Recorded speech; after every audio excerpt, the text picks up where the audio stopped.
There's been quite a lot of concern in the last 5 or 10 years in New Zealand about water quality due to intensive agriculture, sheep and beef farming and dairy farming. Both leach nutrients, the nutrients escape from these farming systems, both nitrogen and phosphorus, and these amounts might be quite small in agronomic terms, but once they reach the waterways they can lead to problems such as algal blooms, or in some places even toxicity to humans and stock. So the way that I contribute to that argument is by trying to integrate science from a broad range of areas into a consistent mathematical framework, and then looking at ways that it can be used to inform policy making.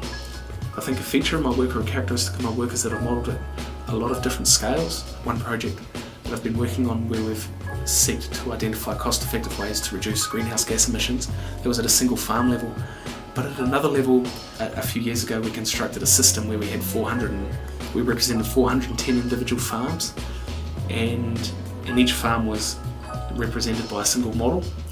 Each mathematical model was of a significant size, so the total model itself was about 4 million equations, so it was huge, and we managed to integrate them all in together and then look at, if we introduce certain policies, what effect would that have on the farms, what is the cost-effective way for each farm to respond, and also what is the total effect on leaching load or nutrient leaching coming from the farms. And that was quite interesting work because Environment Waikato had been talking about, they'd mentioned 2 policies that had been raised for reducing nitrate leaching in the upper Waikato, were the banning of nitrogen fertilizer, which of course is very controversial, and another one is a stocking rate cap. We used the large catchment model to investigate that issue and showed that a stocking rate reduction was not going to work. It was going to be terribly costly, and it would also have very little water quality difference because it's actually cost effective for farmers to feed the cows more,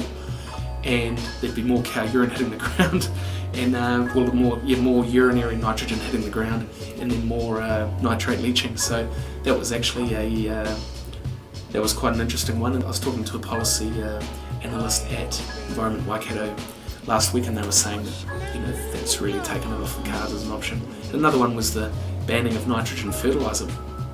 We evaluated it and found that it was very ineffective. I think it would reduce profit by about 30%, but reduce leaching by about 5% or something. So it's just because it's a blunt instrument, so we could actually look in a mathematically formalised way, one that's consistent with science and integrates some key scientific principles. We can actually look at it and compare them on a level playing field, these alternative policies.